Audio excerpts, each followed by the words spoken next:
Alright, ladies and gentlemen, we don't even need to host for too much of a second because we're going to be switching straight into the picks and bans as we are jumping into game number 4. This is the last game, and this will determine who is going to be in our semifinals. You just saw the overall stats. All these teams looking well. Personally, for me, Cream Puffs is a team that has stood a little bit above all of the other teams just for their control, their careful choices. Sure, the other Kai'Sa got a pentakill, but outside of that one moment, every other opportunity in the game, Cream Puffs held on.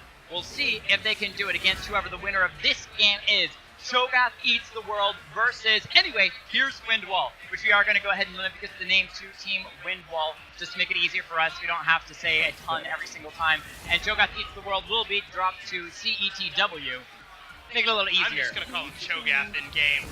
That's true. You can't say that in the middle of a team fight. And it's like, Team Cho'GathEatsTheWorld. What was I talking about anyway? Okay, so we're going back into picks and bans here. Galio taken away. It was very effective in the last game. And in the game before that, we've seen a lot of Galio played today, actually. And we have seen, like you and I were talking about in game 1, the new banned away. New. The new. Evelyn also banned away, and we're starting to see some of this tournament's high priority picks and bans. So ADC's first pick for both teams, they know exactly who they're going for. Jinx versus Misfortune. That's a hyper carry versus a little bit more of that early game burst champion. I'm really curious to see who the supports that are paired with these champions are, because that can be crucial when it comes to ADCs being able to do what they want to do in a game. Indeed. So Jinx being picked up versus Misfortune. Now what that is a game of late versus a game of early. Right. Misfortune, we mentioned in the earlier game that she is very powerful with one ability, and she's good at bullying lanes. Jinx, on the other hand, has that same AoE damage potential, but once she gets into the late game, she's just a monster. And I love this Taric pickup. Taric is a much stronger counter-engage support. He does an excellent job of countering an enemy's when they're coming to you. Taric's stun is a lot more effective at stunning you up when you're on somebody than when you're trying to engage. It's very telegraphed if you're trying to go in, but when they jump on you, it's very wide and hard to dodge. So very good pick, as well as the fact that you're going to have that invulnerability for 2.5 seconds during a team fight. So we've already got the makings of a team fight composition, but we've got Nocturne picked up again. Are we going to have a reprisal of chaos fights versus organized fights like we saw in the last one? And something to watch for is Kindred still has not been banned yet.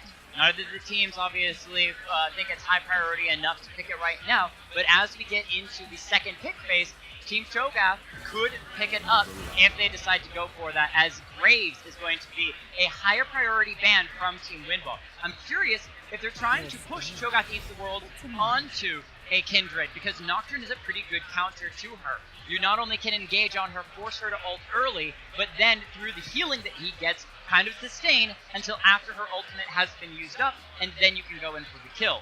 So we'll see if they decide that they want that Kindred for the jungle or not.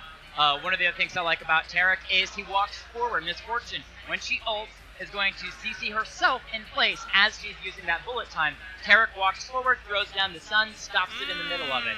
And there's a Wukong coming through. In the jungle, he actually just got a buff to jungle Wukong, giving him bonus attack speed at level 1, allowing him to clear. Wukong coming out of the jungle in invisibility into a knockup, lots of damage. It's actually more potent. People have forgotten about it because it hasn't been meta for about 2 seasons. But it's a very powerful pick, and one that has come out of the blue recently, just since this patch.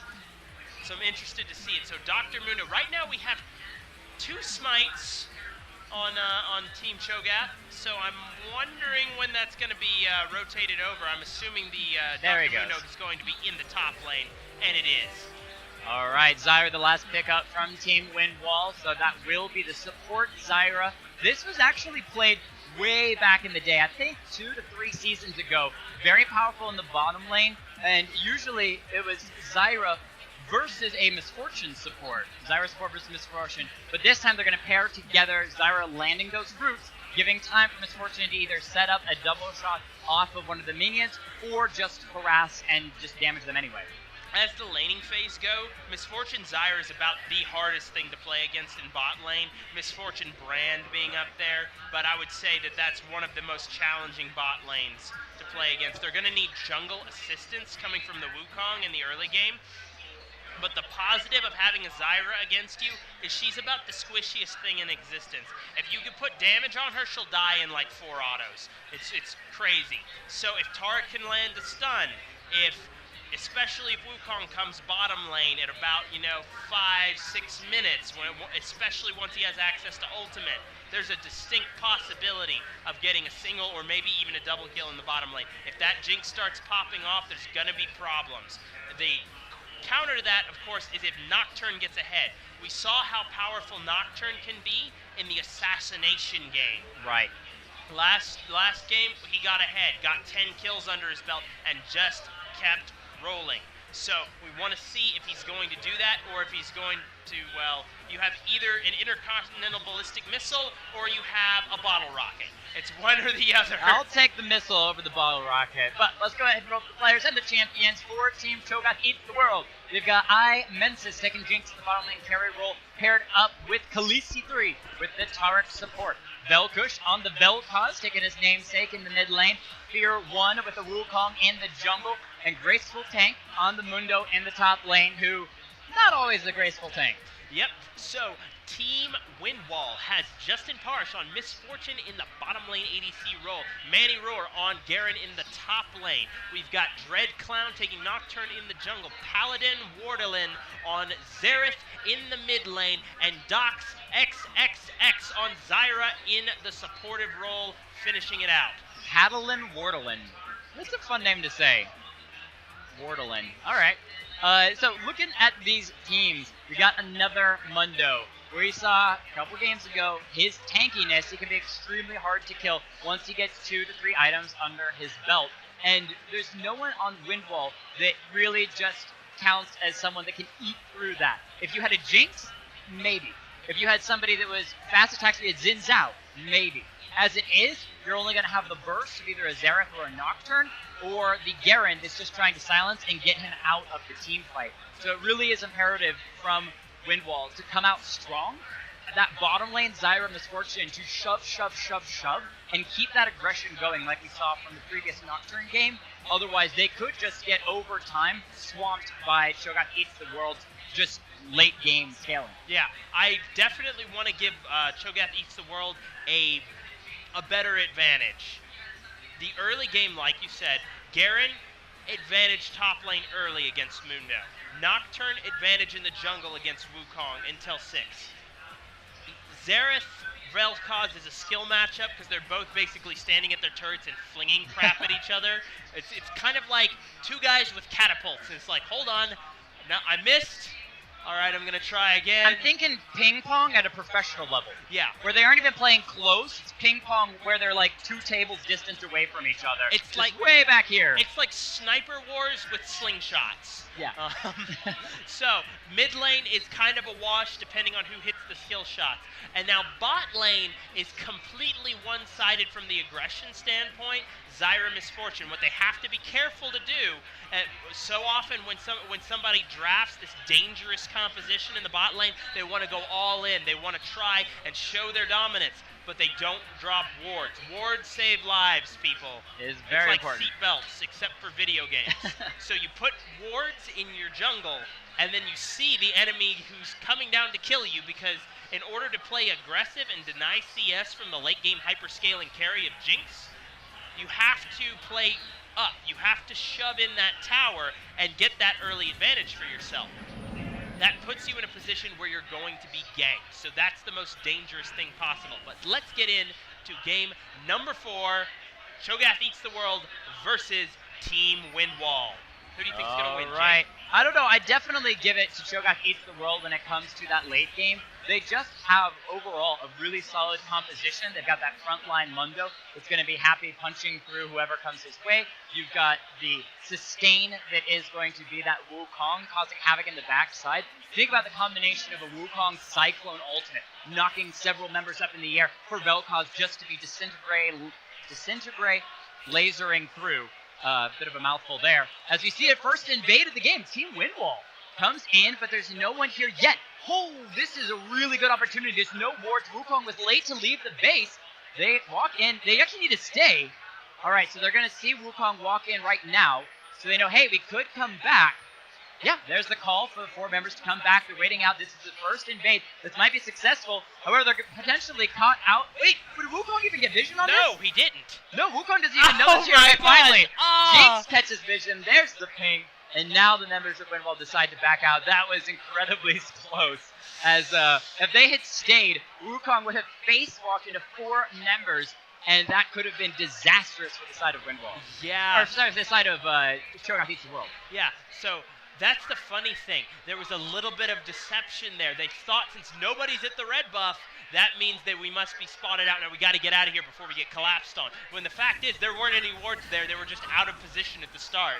So they, technically speaking, Cho'Gath, or rather Windwall, played that correctly, seeing the fact that they thought that they were caught out and leaving. That was the intelligent thing to do, but just not the right thing to do in this particular case. Yeah, so one of those close moments, but either way, they did decide to separate, so bot lane will be showing up after assisting their junglers, picking up those buffs. Taric down there once again, but this time paired up with a Jinx instead, using those stuns, and needs to make sure that he's using that ultimate very early on. Otherwise, we could see issues like we saw in a game previous, where the ult was just coming down too late to save his teammates. Yeah, Jinx, in order to win this lane, really just needs to focus on farm. Vel'Koz taking a substantial amount of damage in that level 2 trade, though. He's got to land, but he does manage to land a little bit of counter harass. Like I said, it's the game. Oh, wow. Jinx taking half of her health. Is she going to have... Yeah, she's already popped her pot. And this is a little bit of a different composition than we've seen before. The poke comp coming out from Windwall could really be effective, especially early on. They're already shoving Vel'Koz back in the mid lane, pushing Jinx and Taric back in the bottom lane. Think about sieging a tower when you have all 3 of these people to deal with, and then when you get low, Nocturne ults between the turrets to murder you could be really Mundo. nice, as Mundo's you're gonna Wait, die. he's silenced. He's being spun to 1. There's no ignite on Garen, just forces the flash out of the Mundo, playing it safe, doesn't know if the jungler's around, and so we'll go right back to farming as poke onto the Taric on the bottom side drops him down to half. Yeah, that is a complete misplay from the Mundo. He had this massive minion wave that he just walked right through. If you don't know, minions deal a lot of damage in the early game. So he's just walking through all of this damage. It's like, I'm going to attack you. There's no reason to do that, and he ends up blowing a 5-minute cooldown for no reason. Definitely going to put himself in a bad position if he gets ganked by the jungler, and he might just die. Okay, if Garen hadn't been hit by the turret, he may have decided to try to go in. Again, isn't carrying Ignite, so it's not necessarily a kill lane, but continues to push Mundo back and back.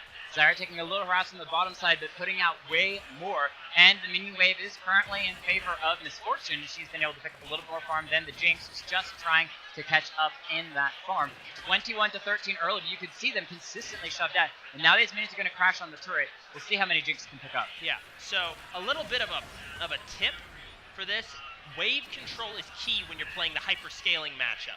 You want to be able to freeze 3 minions right on the edge of your turret, and or otherwise you end up losing almost all of them like Jinx just did there. Now, she did get a couple, so it's not necessarily the worst thing in the world, but I don't know if she'll get this cannon, which is worth 95 gold.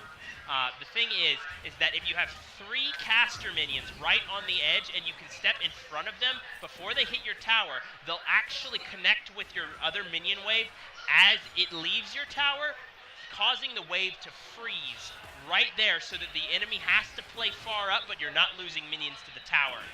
That's a way to get an incredible advantage because it opens them up to ganks from your jungler.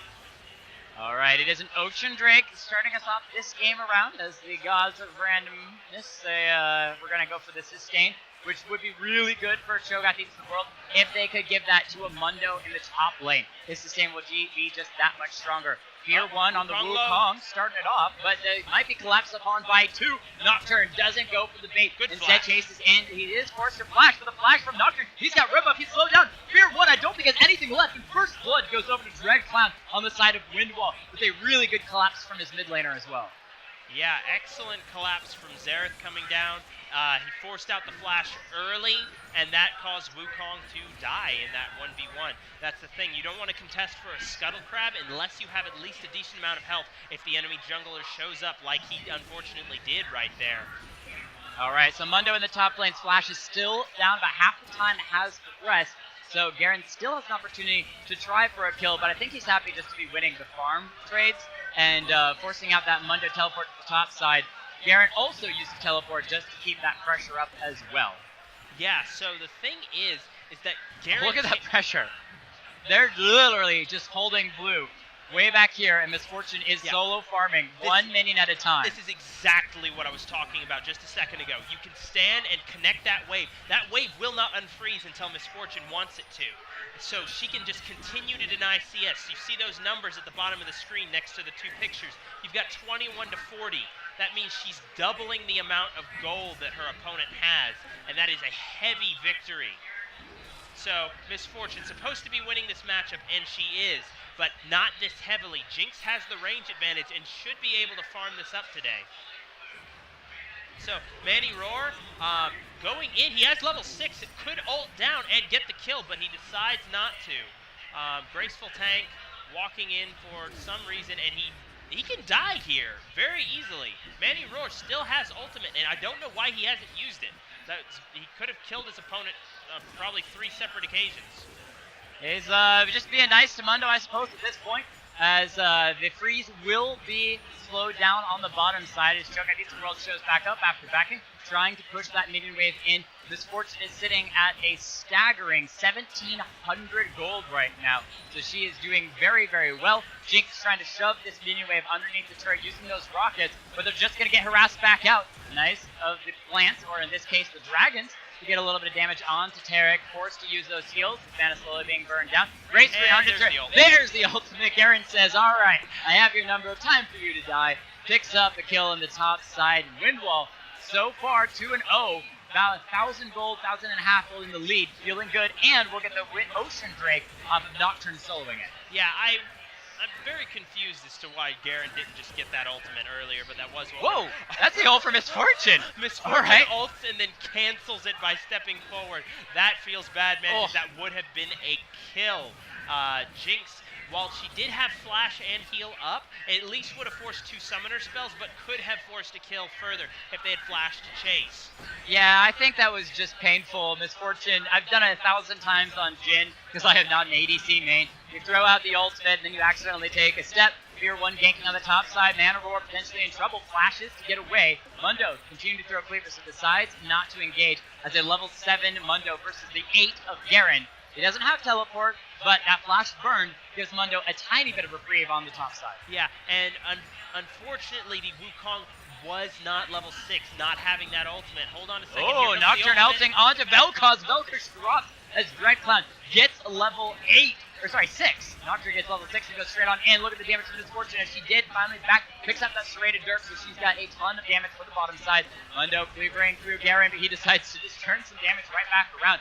I think he's just showing his control on the top side, only taking trades that he determines are worth taking. Otherwise, just back up, let Mundo think he's in control. Yeah, so currently the bot lane is in pretty bad shape. Jinx forced to go with the 2 long swords instead of the typical BF sword. It's a substantial amount of damage loss, and it's going to delay her item by a fairly long time. Dreadclown in the top lane, forcing the flash out of Graceful Tank. Meanwhile, still in the bottom lane, playing super aggressive, 67 CS to 45 now. And while the wave is shoving forward, it is the possibility of resetting it against that tower. Snare onto Taric. Every time Zyra does that, there's the possibility of Misfortune going all in. She doesn't have bullet time up yet, but it will be up shortly. And they could try to all in Jinx if they're ever able to snare her out. Yeah, the Zyra flash root knockup combo is a distinct possibility here. Oh, yeah, she does have level 6. There are 3 here. They've got the double snare. There's the ultimate. But the ultimate from Taric does drop now, so that's going to keep Jinx alive, even though it had already been used. Super Mega Death Rocket just going to harass them down. But they have already backed out. So Team Windwall, good engage, force out some summoners, the both ults down, and then back away. Yeah, so the current problem right now is, of course, that Nocturne. who has gotten both kills for his team, he's going to be an enormous problem for the squishies in the late game. Now, we have... Okay, Jinx is recovering and farming a little better. It's still 20 CS down, which is not something you want to see, but it is acceptable. It's a major disadvantage, but it's not unrecoverable if she can maintain that deficit. If Miss Fortune continues to increase it, then there's going to be problems where Jinx doesn't get her items, and then it just becomes completely worthless in the late game. Graceful Tank pops the ultimate for absolutely no reason. Just getting a little extra help, I suppose, as Garen's going to spin to win right through and just slam it down a little bit. There's the Wukong gank into the mid lane. Is VelKush going to be able to destroy this Vel'Koz as he's going to be forced to flash? Sorry, Xerath.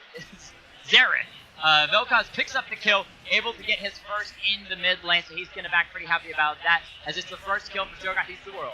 Yeah, that was a really excellent gank.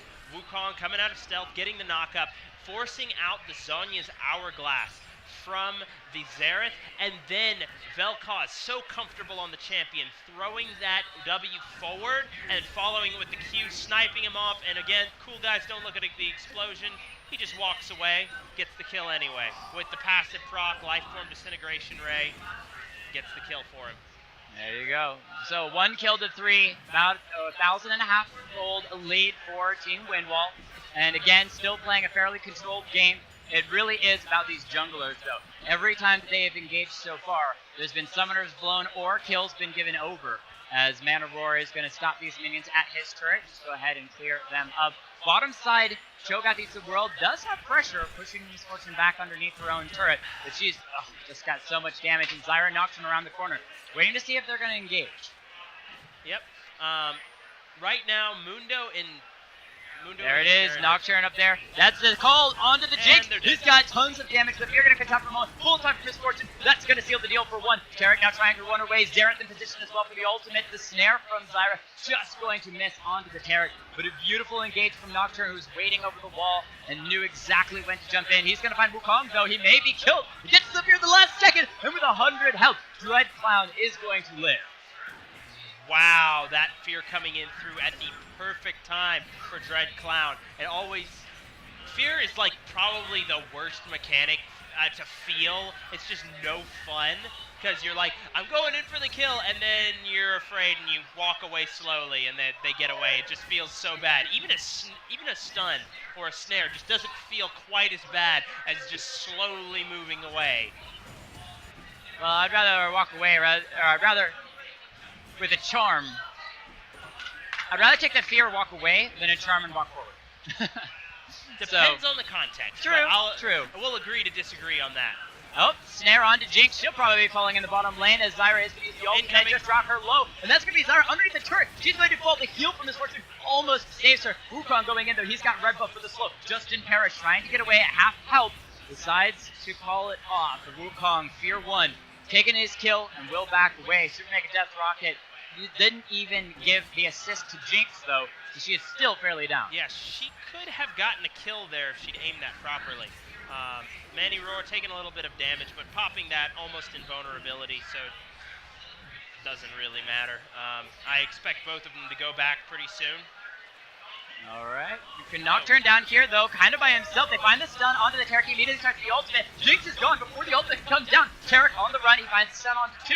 There's no spell shield for Nocturne to be able to chase this one in, and so Taric will be able to get back underneath his turret, but the turret is harassed fairly low. So there is still options for Windwall to push that down, as Garen just doing Garen things on this top side. ManiRoar, it feels like he's playing just a level above. Oh, Mundo is going to cleaver him down. A little bit of health. Half for half, Mundo pops the ultimate. Yeah, so a level above is as much as you can play on Garen. It's kind of one of those champions, you do one thing. But the thing is here that there's no possibility that they get this. Cho'Gath is at a severe disadvantage because the teleport was just used in the top lane. I don't know if they realized that, but Mundo just TP back top, whereas Garen's teleport is still off cooldown. That means that he can TP down and join this Infernal Drake fight with absolutely no penalty, so make it a 5. Yeah, there's the Nocturne goes in on the Wukong after he was dropped really low. Xerath trying to snipe out the Wukong. He misses 2. Will he get the third? Looks like it will be stopped as the Taric comes around from the side, so they will cancel that. The Infernal is still on the map, an option. Super Mega Death Rocket just going to find a little bit of extra help off of the Xerath, but otherwise they're going to turn on to the Infernal. And so the controlled game from Windwall continues to pay off. Jinx on the bottom side is by herself, but they want the Infernal Drake more. Xerath maybe looking for a stun here. This is League of ADCs doing stuff that doesn't make any sense. We haven't had an ADC make intelligent decisions all day. There's the ultimate from Xerath, dropping Nocturne low. This is going to be enough. He's under 100. The Fear is holding Nocturne. The outplay! Don't cup your hands over the microphone.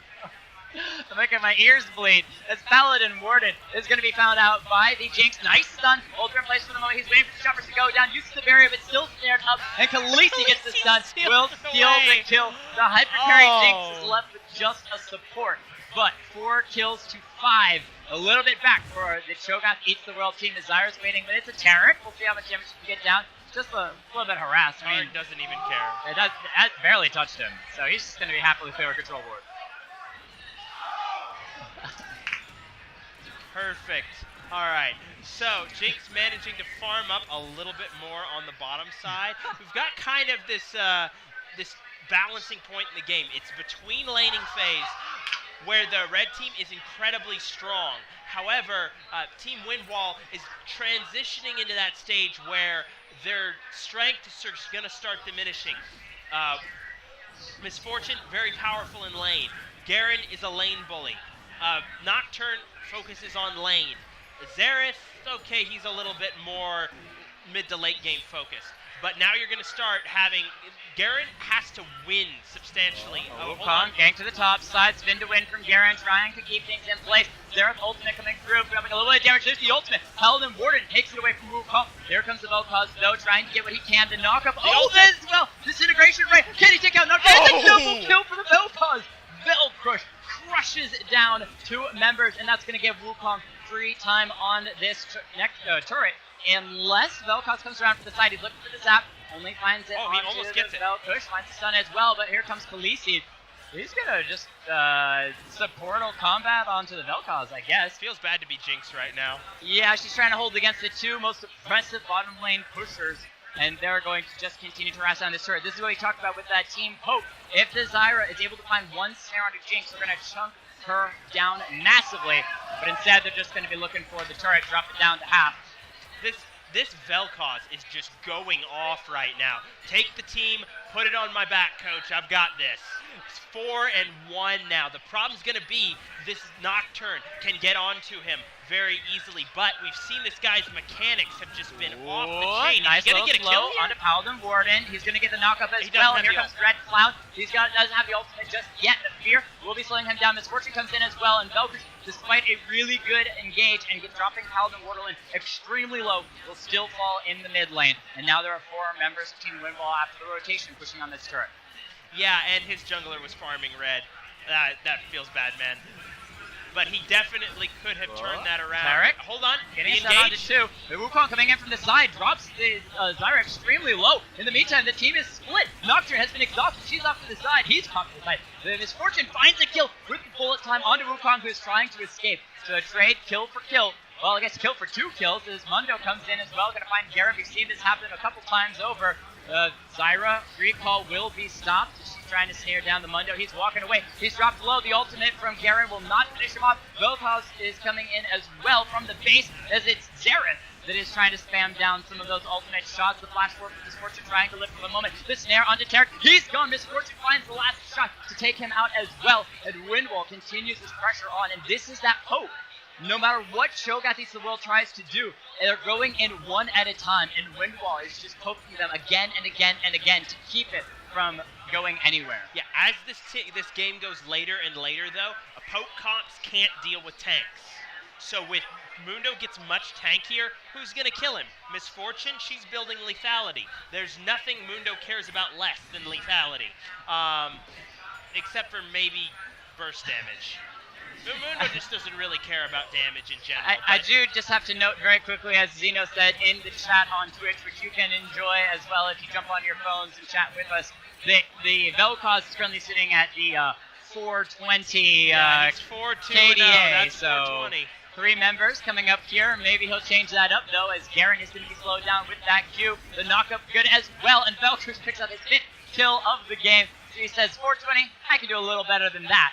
Helping his team along. They're still down by 2,000 gold, but they keep the pressure in return. Now Nocturne going in onto Taric, may find the fear as well. Look at the burst! Wukong over the wall, finds the knockup on 2. Is the laser going to take out both? Only gets 1 for the moment, but the Wukong finishes off Vel'Koz as well. And Team Cho'GathEatsTheWorld, as you said, is starting to come back. They've got 3 members on the top side, so they should be able to get the shirt as well. Yeah, so we're going to pretend that VelKush just carried that team fight and we didn't see him miss his Q onto an entire minion wave. There's like one spot he could have shot it that would have missed, and he hit it. Oh, that's alright. As Nocturne comes in, he wants to take out the Vel'Koz. Can he do it in time? Vel'Koz's not going to hold him though. As Wukong getting the damage down. Mundo walks in, autos him down. The Zyra's in trouble. She snares him underneath the turret. Garen teleported in though. It is a 2-for-1. VelKush is low, but not out of it yet. Garen uses the ult on the Mundo before walking Jinx away. bot lane is going to take down that tower though. So that is a worth trade. This is an instance of the ADC being in the completely wrong place and it being okay. Misfortune going to find her down there. We'll see if the ADCs want a 1v1. The gold is even up between these two. JustinParrish chasing in. Won't walk over the traps though, so we'll decide to back away after Jinx drops those. She throws out the Super Mega Death Rocket as well. Okay. All right. I'm not really sure. So as Jinx in that situation, what you want to do is turn around and throw 1 auto attack at Misfortune. Her W gives her a passive called Strut, which gives her increasing amounts of movement speed from 65 to 100, depending on how long she's been without taking damage. You can reset that, and she loses all of her mobility, and she can't chase you anymore. So that's the strategy right there for Jinx in the future. Of course, you can just throw Chompers behind you and you'll be fine too. All right, Mundo at the top lane. His kind of hit some of those tanky spikes where he's okay with taking a little bit harassed from Garen. As Garen's going a bit more damage route. Trinity Force is what he picked up, so he wants to be more effective in those team fights. 12 kills to 11. Windwall still leading as another Ocean Drake is on the map. Could be CETW picking it up.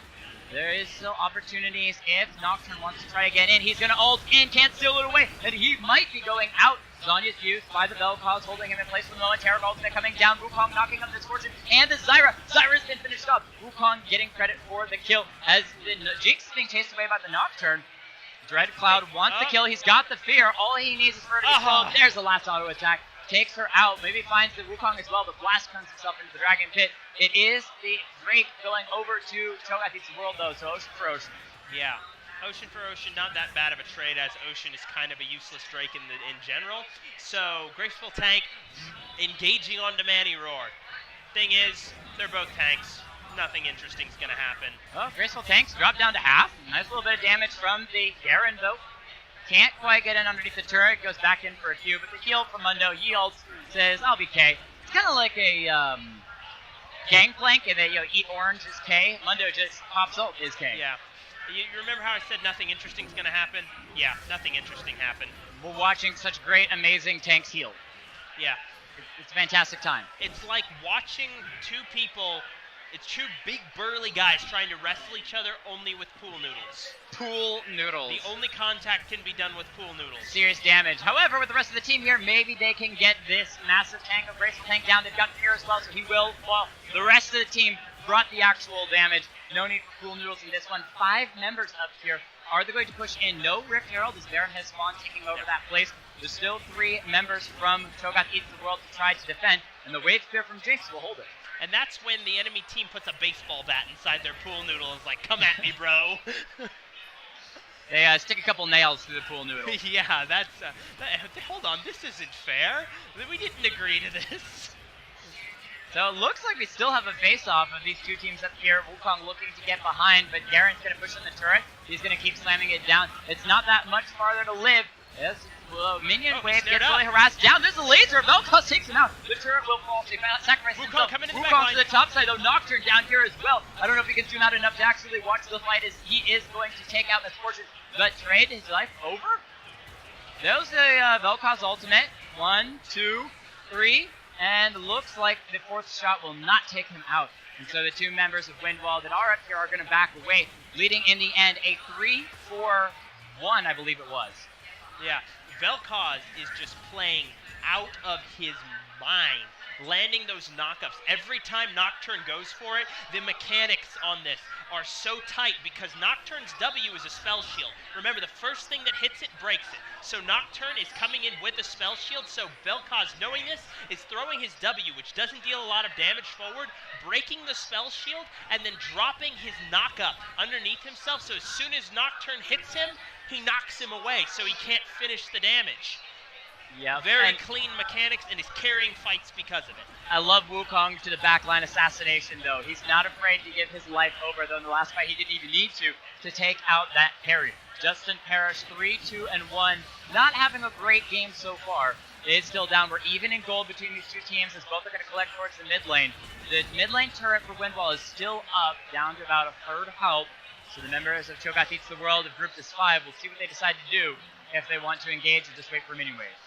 I'm assuming they're going to want to wait for a minion wave in this condition. The only real engage that they have is either Mundo running ham into somebody or Wukong getting a flank. What they've been relying on so far is Nocturne to just ult into the middle of their team and then they kill him, which has been happening a lot. But otherwise, if they want to start a fight, if Cho'Gath wants to start a fight on their own, then they need Wukong to land a clutch ultimate on the back line. Can they catch Nocturne out? No, Mundo gets the slow. They're going to engage. Nocturne has been stunned out. He will fall. iMencis picks up the kill. There is the ultimate from Taric, holding everyone full health, even though it wasn't really necessary. Garen falls as well, and COGATHEatsTheWorld pick out 2 very quickly. They've got minions pushing on the bottom side, and minions holding the wave on the top side. So they have everything that they need to take out this mid lane turret, as 4 members are going to push it down. It's only the Xerath wave clear that's slowing this down. Off to the side, Wukong picking up a couple jungle members. Doc XXX trying to hold on and harass him out. But the mid lane turret will fall. There's a heavy wave in the bot side as well. So if somebody, I assume JustinParrish is going to be moving down to that side. So Fear is going to go for this Baron. This is a bold call, but they can do it. Yep, so they're going to start the Baron. In the mid lane. They had vision on this now. The Scuttle Crab is there. gracefultank moving forward, knocking down Dox. But JustinParrish is moving forward and lands the stun. They're going to try and take out the Mundo. He flashes away, and they call for the disengage. They're not actually going to go for the Baron, though they could have. They could have finished that out if they had wanted to. Yeah, COGATHEatsTheWorld choosing to not have that Jinx push the Baron with them was a pretty unfortunate call, because they just decreased the amount of damage. They only got it down about a third before they decided to call it off. Mundo taking a little bit too much damage. He's just trying to slow Windwall engaging. There's pings from both teams on the bottom side as Mundo teleports in, wanting to push these minions in. He might be caught out, though, as several members of Windwall are coming down. Yeah, Justin moving forward, but gracefultank has a lot of health, and he also has the ultimate. There's not really any way they're going to realistically take him down. Not without Nocturne and some heavy CC to lock him down. VelKush in the mid lane, just clearing the waves. Sitting on 7 and 2, and plus 6 assists for himself, and 213 CS. And he is a monster right now. Literally, he's actually a void monster. I'm surprised DreadClown didn't go for that. Jinx was in a very compromising position and could have ended up dead. That was the potential for them to come back, but doesn't take it. Now, gracefultank could be caught out here. There are 3 members. Nocturne's taking the Ocean Drake. The tank for the side of COGATHEatsTheWorld. It's stunned up, then snared up, then poked a little bit more. And he pops the ultimate. Runs away. He gets silenced up, and wait, Vel'Koz stole the Wind Drake. Oh, Nocturne was pushed off of it. The rest of the 4 members of COGATHEatsTheWorld, while everyone else is distracted by the Mundo, takes the Wind Drake. And now we'll be pushing in as 5 members to the bottom side here, as Windwall can do nothing but just back up and try to defend.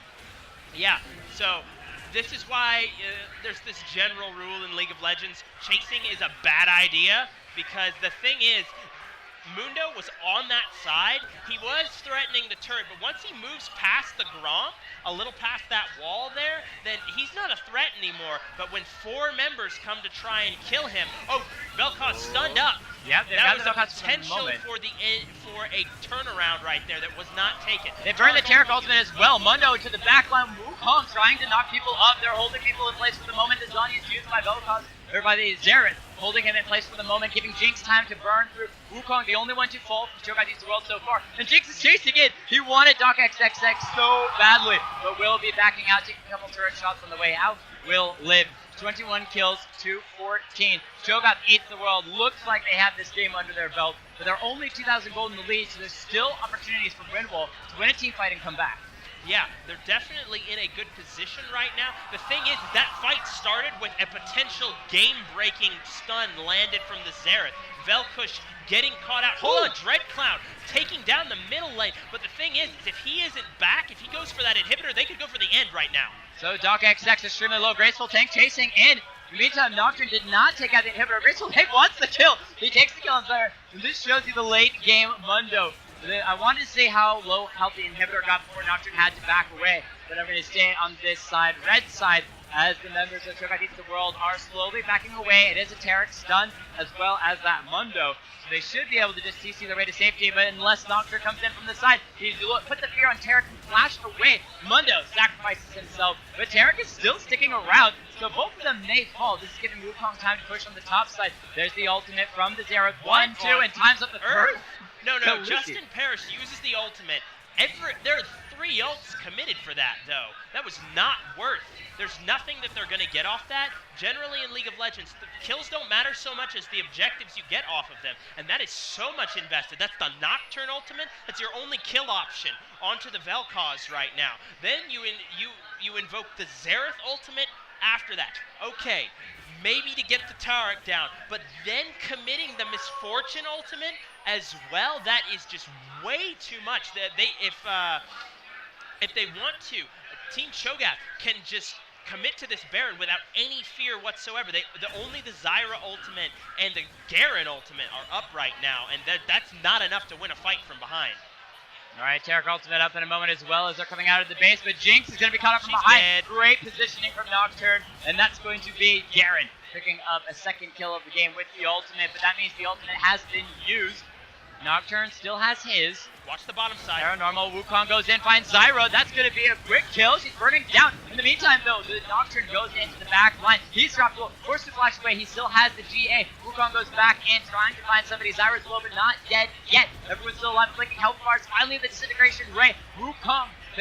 Mundo picks up the kill onto Misfortune. That's one of the carries down. The tank is down as well. Vel'Koz is able to snipe down Wukong, takes him out. He's still flashing forward. Graceful Tank wanted to get the cleaver, didn't quite land it. We'll still be trying to 1v3 as Zyra over to the side will do it. We'll see if they turn to go for the Baron. There's Kings onto the Nexus as he just forces the members of CETW back. Graceful Tank playing clean right now. He's stopping the backs. He takes down the GA. Xerath can't clear super minions by himself. That's probably going to be both Nestus turns. DreadCloud taken down, and Doc is trying to stop Graceful Tank, but he needs to be back, holding his Nexus. And this is going to be another turret over to the side of... Oh my gosh! Look at that turret health. Super minions just destroying the base of Team Windwall that entire time. It was just a play to bait out Windwall from keeping away from their base. They're going to get a mid lane turret as well, pushed down to the inhibitor turret. Graceful Tank just walks right through the tower, says, I can 1v4 you, it's fine. Zyra down to half, but they are going to back out as the ultimate from Garen drops onto Mundo. He's extremely low, and Misfortune gets the last tick of damage to take down the tank. So without that, they will be backing away. But this super minion, he just needs a punch or two, and they do. They lose the Nexus turret. The Nexus is alive. There's the only one left alive. Now, there is an inhibitor that will be spawning shortly, a little bit away for Windwall on the bottom side, which will be a little bit more protection. But at the moment, CETW is doing a fantastic job of just keeping Windwall out of their base and letting super minions do the work for them. So today is a day of ADCs being in stupid positions, Jake. Every single game I have seen today, I've seen an ADC doing Except something... the Ezreal. Ezreal was okay. His positioning was okay. His team was so far in the lead that it didn't even matter. That's fair. He could have been in China and no one would have cared. The thing is that every ADC I've seen today has at some point been on the opposite side of the map, or farming red buff, or raptors, or something. Right now, Jinx was on the top side, knocking down the outer tier 2 or tier 1 top lane turret, and then farming golems while his team was pushing mid. Why? Anyway, sorry. That's just my little rage for the day, because I enjoy watching clean ADC play, and it's been the opposite today. Well, maybe we'll find some once we get into the semifinals, which will be after this game. DocXX trying to find someone to snare up. Won't be able to do it. 3,000 gold lead for Cho'GathEatsTheWorld. Game not over yet. Elder Drake on the map. But there are pings from Cho'Gath to go onto Garen. There's double control wards there, so Windwall will know when they started up, as they do see Garen on the Elder Drake, but both teams are backing away. Looks like Windwall wants to try bait this, as Zyra, extremely low, uses Zanya to keep herself alive through the ultimate. That is a huge ultimate from Wukong. Still knocks her up. The flash keeps her alive, but the flash from Wukong to trade in turn. He's going to maybe trade his life. He's still invisible. He gets healed from Redemption, but Garen ultimate used to drop him as well. So ManiRoar takes it out. It's a 1-4-1 so far, but it's the jungler on the side of Cho'Gath that goes down, and so they call off the Baron. They instead decide to push down mid. And this is where the bottom inhibitor came back up for Windwall, so they don't have to worry about the super minions that have wrecked their base so often. So they will be able to push out and continue to stay out rather than having to immediately fear recall back to defend their base. They could, with their own jungler, try to go on Baron, but they're not confident enough to do it yet. And this is where Jinx gets ulted by Nocturne and dies. Oh, Jinx is ulted by Nocturne and dies. All right, JustinParrish is the one who picks up the kill. Good call there. That's only a prophet. You've seen a lot of games when you see that coming from a mile away. As they are going to start the Elder Drake. His fortune is here, actually, to join the fight. As Mundo comes around from the side. They don't have the jungler Wukong coming out of the base, but they're going to turn on the Misfortune. Taric uses the ultimate on Mundo, using him as just complete bait to absorb a lot of damage. He is super tanky. Who's going to take the Elder Misfortune? Starts the ultimate. Can they finish it off in time? And reset goes back. Nocturne is able to smite it down, pick up the kill. He's extremely low. Dreadcount going to fall. Fear 1 picking it up. He's knocked up 2 as well. DocXX going to fall. And this is Cho'GathEatsTheWorld that is able to get 2. Nocturne picked up the Elder, but they lost 2 members of their own team. And so back to the base they go once again. Yeah, so now this is called Baron Round 2, where your jungler doesn't run in and die 1v4, but instead plays intelligently around the Baron buff and then knocks it out and then secures the victory for the team. What do you think is going to happen now, Jake? They could try to turn and get a fight on, as the Baron is going to be started up. Jinx is not here. Oh my goodness, Jinx is not here. She will be joining eventually, as Vel'Koz is off to the side, or Xerath is off to the side. We'll see if he can steal it away. This is the one and only chance that Windwall may be able to have to get back into this game, but Mundo is the one who picks it up. So they are able to get it. Elder Drake's still in the hands of Windwall, but 3v5, they're not going to go in for a fight. By himself, though. That was a really dangerous blast cone to take, because they didn't have vision there. He could have just jumped in to 4 members and just died. That could have been the end of the game, as the Nexus is open with an inhibitor. All you take is 1 inhibitor, and you've got a free Nexus to snack on. But the members of Cho'GathEatsTheWorld play safe, get the Baron, and now they can continue to push. Jinx is, and Nocturne is, he doesn't have vision on Jinx, and they do get vision on the Nocturne, so he won't be able to go in, but I felt a moment of deja vu was creeping up. Yeah, so Guardian Angel. Jinx joined her team. Guardian Angel, when your ADC needs to die twice in a team fight. I hate that item, by the way. Guardian Angel. Anyway. So 28 kills, 221. Cho'GathEatsTheWorld, 5,000 gold in the lead. Continuing to push down the mid lane. They've got all 5 members there. Jinx has finally joined. This is what you want to see of a late game grouping.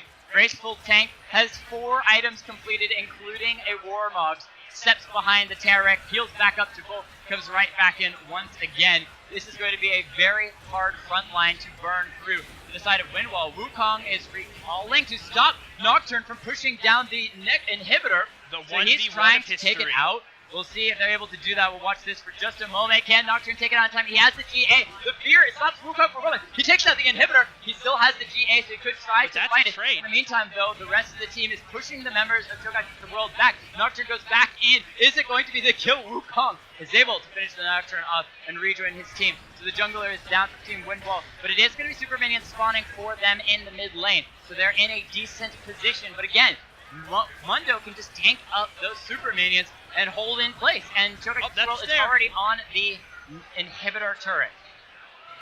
That's Xerath forced back, and now they need to rotate down to the bottom lane and take this inhibitor. Keep pressure on the mid lane. Hold on, ManiRoar caught out. Doesn't manage to get the kill. So 3 bot, 2 mid. The carries are mid though, so if they engage right now, there's the potential for a turnaround. Open Nexus, but it looks like Xerath has been caught out, but VelKush is low.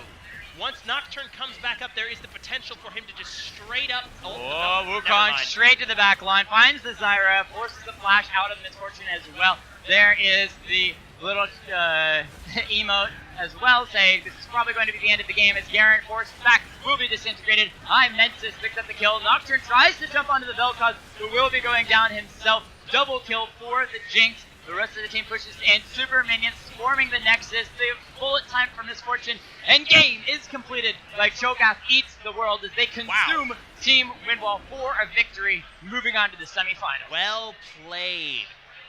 MVP for that game is VelKush. Oh my gosh. Don't skip leg day in case you have to carry your team, guys. Always a possibility. Always a possibility. Crazy stats there from VelKush, 11, 2, and 12. Found himself in a couple of hot water spots a time or two, but still, with wise Zhonya's and really good control over his spells, got himself out. DragonCon tried to carry, but dived in again and again to his own demise. 10 deaths on that Nocturne. So, ladies and gentlemen, we will be right back for the semifinals. It's just a short break. We'll be right back. Don't go anywhere.